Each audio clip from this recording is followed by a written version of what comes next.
Radio Kédougou, le journal avec Sotelma Malitaire. Merci de votre fidélité sur notre antenne. Bienvenue dans cette édition au sommaire de l'actualité. Pour parler intermalien à Alger, le collectif des ressortissants des régions nord du Mali a organisé une journée d'information autour de ces pourparlers. Plusieurs recommandations ont sanctionné cette journée. Le collectif des groupements intervenant dans l'assainissement au Mali, COGIAM, a donné un point de presse. Ce collectif se dit inquiet avec l'arrivée d'Ozone, une entreprise marocaine pour l'assainissement du district de Bamako. La ville de Ségou aura bientôt un complexe commercial. La première pierre de l'édifice a été posée hier. On parlera également sport, Coupe d'Afrique des Nations des moins de 17 ans. Ce soir, les Aiglonnais maliens jouent contre le Cameroun dans le groupe B. Voici pour vous les titres, les détails dans un instant.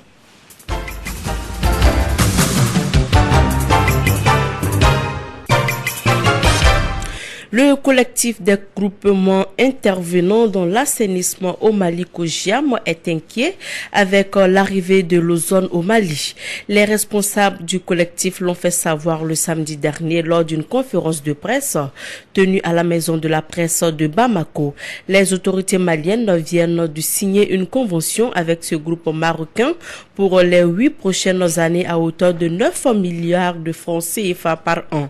Madourou Sidibé, président de COGIAM, nous donne des précisions au micro d'André Traoré. Notre position, c'est que depuis la signature de la convention, nous sommes dans la dynamique d'aller dans le sens de la convention parce que c'est déjà signé par le gouvernement malien avec l'État marocain. Donc on ne peut pas se mettre dos à dos de l'État. Donc on est dans la mouvance. Mais nous avons des inquiétudes et ces inquiétudes s'agrandissent de jour en jour parce que Ozone ne veut pas travailler avec nous parce que lors du lancement, le responsable de Ozone a clairement dit qu'il ne signera pas de contrat de prestation avec les GIE. Or nous, les GIE, notre mission consiste à organiser le système des familles vers les dépôts de transit. Arrivé au dépôt de transit, c'est la mairie du district qui doit vraiment et les voiries et la voirie qui doivent prendre le relais pour aller vers la décharge finale. Donc notre inquiétude, c'est comment nous allons jouer notre rôle et comment nous allons travailler avec Ozone dans le nouveau dispositif. Aujourd'hui, les GIE jouent pleinement leur rôle, les GIE assument leur mission, mais c'est les autres acteurs qui n'assument pas leur mission. Il faut que cela soit clair. Donc on ne peut pas parler d'échec des GIE. Les GIE ont jusqu'à présent joué leur rôle dans le système. Le collectif des ressortissants des régions nord du Mali a organisé le week-end dernier une journée d'information autour des pourparlers intermaliens en cours à Alger. Plusieurs recommandations ont sanctionné cette journée d'information. Les participants souhaitent que ces recommandations soient prises en compte par l'équipe de médiation à Alger. Voici des extraits de certains intervenants lors de cette journée d'information. Et donner son point de vue sur les préoccupations majeures de la situation qui prévaut dans le septentrion de notre pays. Le Coran suit avec un intérêt particulier et soutenu les négociations qui se déroulent en Alger. Le Coran souhaite une issue heureuse à ces négociations. La suppression et le bannissement de l'expression Azawad dans tout document d'accord. Actualisation du programme décennal de développement des régions du Nord, PDD-RN, et la poursuite de sa mise en œuvre. L'amélioration de la gouvernance des projets et programmes de développement par une plus grande intégration de la composante solidarité. Le Coran réitère sa gratitude au secours de la France dans ce qu'il a de pur et de sincère, en s'inclinant pieusement devant les mémoires des soldats français, tchadiens, nigériens, sénégalais, togolais, burkinabés, nigérians, guinéens et maliens. Cependant, le Coran déplore les mutations de ces élans de secoureurs, au départ purs, en attitude inintelligible, illisible, voire quasi partisane au profit des terroristes. Les cadres du Rassemblement pour le Mali RPM se sont rencontrés samedi. Cette conférence des cadres s'est penchée sur le thème « Les enjeux et les défis des élections communales et régionales de 2015 ». Il a été question également de l'union autour du président de la République, Ibrahima Boubacar Keïta. Voici les impressions de certains cadres du parti à l'issue de la conférence des cadres, des propos recueillis par Kassim Traoré. D'abord, de façon générale, il y a deux défis majeurs. Le premier défi, c'est la bonne organisation du processus électoral. Le second défi, c'est la consolidation du leadership du RPM. Le RPM va relever ces défis. D'abord, en quoi faisant? Nous allons tout de suite ouvrir un vaste champ de formation en cascade. Il y aura bien sûr aussi un atelier national pour la formation de l'ensemble des formateurs RPM qui va regrouper tous les délégués de tous les cercles, de toutes les sections. C'est comment tenir dans les délais, dans les élections qui se feront et dans les bonnes conditions. Et donc, les discussions ont fait monter la nécessité de professionnaliser les agents électoraux. Et cela n'est possible qu'à travers vraiment des séances de formation intenses. La troisième question, c'est un peu les positionnements du genre sur les listes. C'est des problèmes récurrents. Et donc, effectivement, il va falloir qu'on y réfléchisse et trouver les voies et moyens pour que de passer d'un stade de plaidoyer à la concrétisation vraiment de cette volonté du parti. Les objectifs sont atteints, disons, parce que nous avons pu épuiser le thème, nous avons pu mettre des documents à la disposition de nos militants et le conférencier, à notre grande satisfaction, répondu aux différentes questions qu'ils lui ont posées. De toute façon, on n'épuise jamais un thème, la formation va toujours continuer, mais les objectifs qui avaient été assignés à la conférence ont été atteints dans l'ensemble. Dans le cadre de la journée internationale de la lutte contre la pratique de l'excision célébrée le 6 février dernier, dont le thème retenu cette année était mobilisation et implication de la jeunesse pour accélérer la tolérance zéro aux mutilations génitales féminines excision, la direction régionale de la promotion de la femme, de l'enfant et de la famille a organisé une conférence débat à l'intention des jeunes du district de Bamako. C'était à la maison des jeunes de Bamako. Écoutons Kanté Fatoumata Diakoumba, directrice régionale de la promotion de la femme, de l'enfant et de la famille. Force est de constater qu'en dépit des actions entreprises par les pouvoirs publics et les organisations de la société civile, la pratique de l'excision demeure toujours très courante. En témoignent les résultats des DES5 de 2012-2013 réalisés dans 5 régions du sud du Mali et le district de Bamako. Les femmes de 15 à 49 ans représentent 91%. Les filles de 0 à 14 ans représentent 69%. Celles de 0 à 14 ans représentent 83%. Ces résultats n'ont pas mis en évidence une diminution de la pratique de l'excision. Au plan continental, des efforts immenses sont abattus en vue d'aboutir à l'éradication du phénomène. La journée internationale de lutte contre l'excision est ainsi célébrée le 6 février de chaque année en vue d'attirer l'attention des décideurs et des populations sur la pratique de l'excision. En prônant cette année la mobilisation et l'implication des jeunes dans la lutte contre le phénomène, les plus hautes autorités du pays ont conscience du rôle important que peut jouer la jeunesse dans son éradication. Mesdames et messieurs, chers invités, la conférence débat d'aujourd'hui est la première d'une série d'activités que la Direction régionale de la promotion de la femme, de l'enfant et de la famille et ses partenaires envisagent de tenir dans les 6 communes du district de Bamako. À ce titre, j'invite les uns et les autres à œuvrer auprès des élus communaux pour en faire une réussite. Sur un autre plan, la ville de Ségou aura bientôt un complexe commercial. La première pierre de l'édifice a été posée hier en présence des autorités de la 4e région. La réalisation de ce complexe coûtera environ 220 millions de francs CFA. Douba Dambélé pour des précisions depuis Ségou.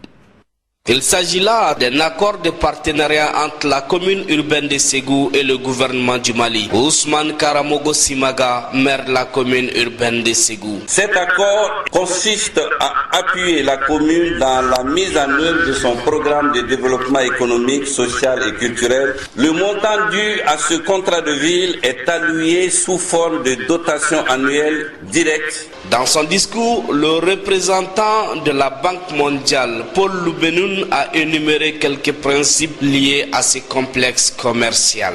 Il s'agit d'un appui technique aux communes pour leur permettre d'acquérir des capacités de réalisation d'investissements qui répondent à des besoins prioritaires en services urbains de base, identifiés de façon participative par tous les acteurs sociaux, n'est-ce pas, de la cité. Ce complexe commercial est aussi et surtout le fruit de la politique nationale de la ville adoptée par le gouvernement le 23 février 2014. Draman Dambélé, ministre de l'Urbanisme.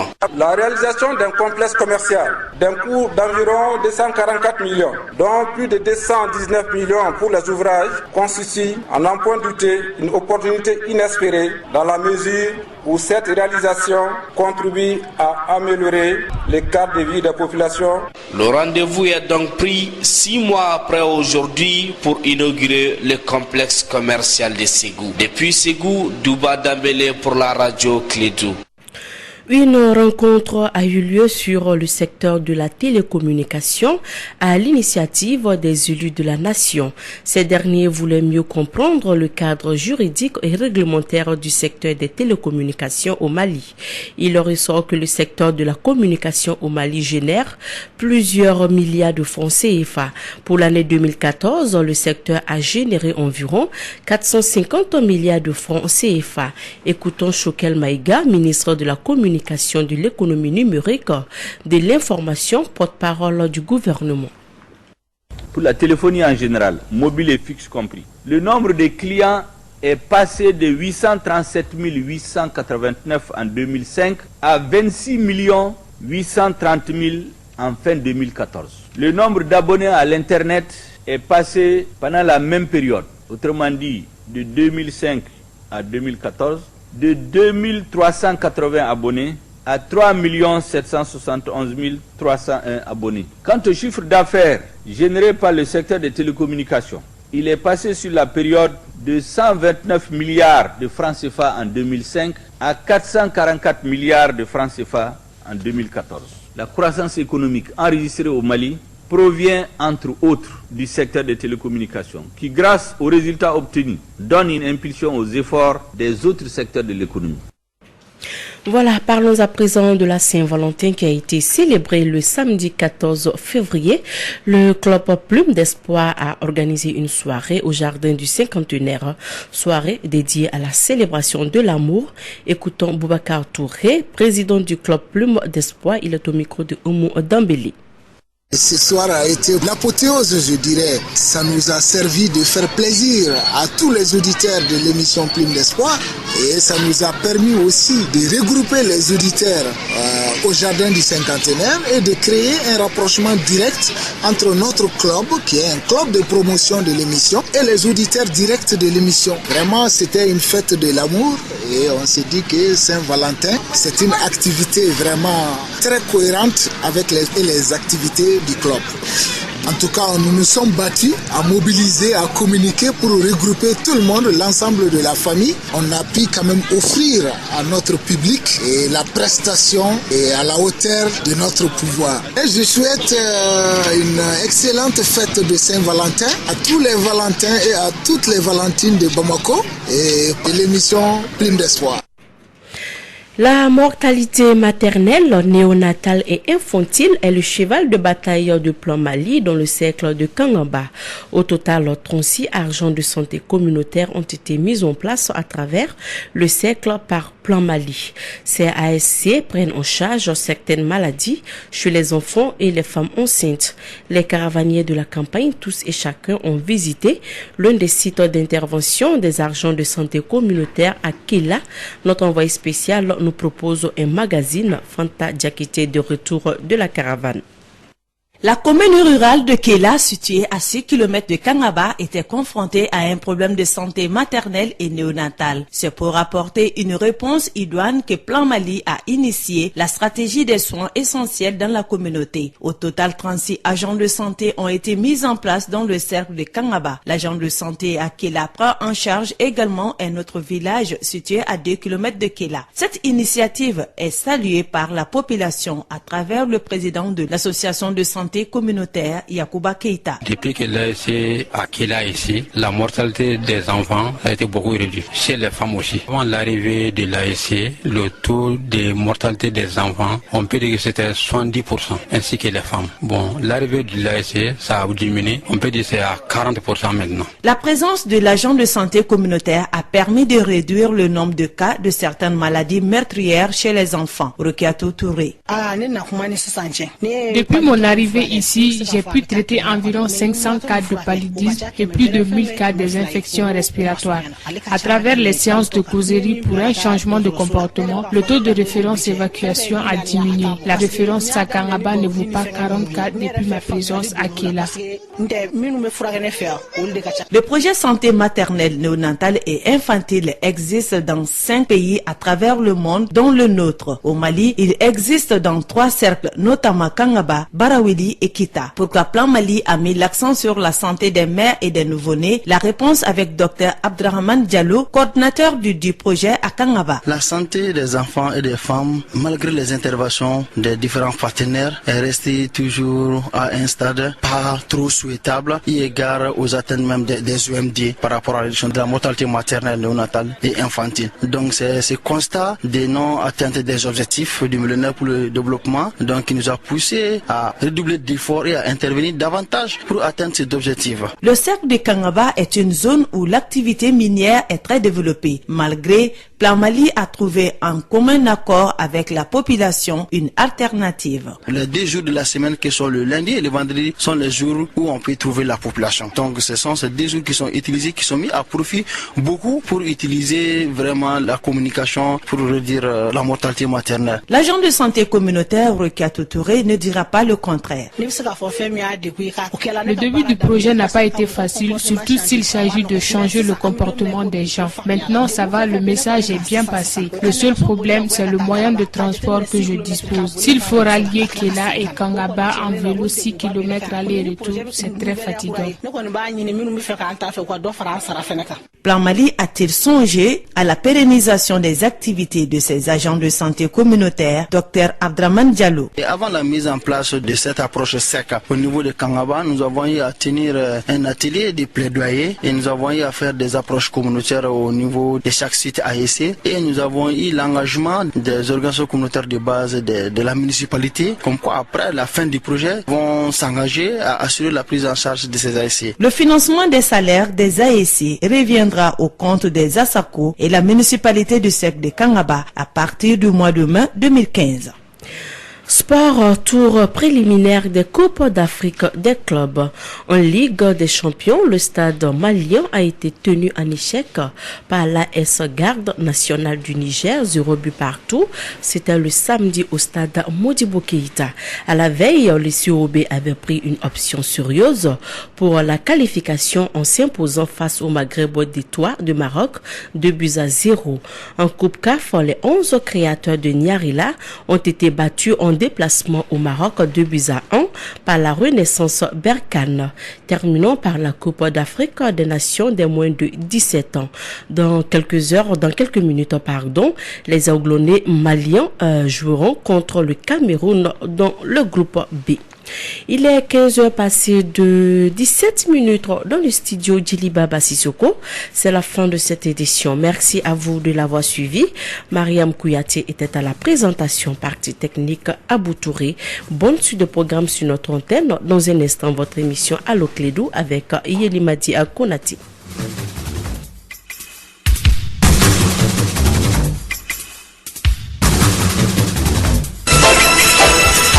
Radio Clédou, le journal.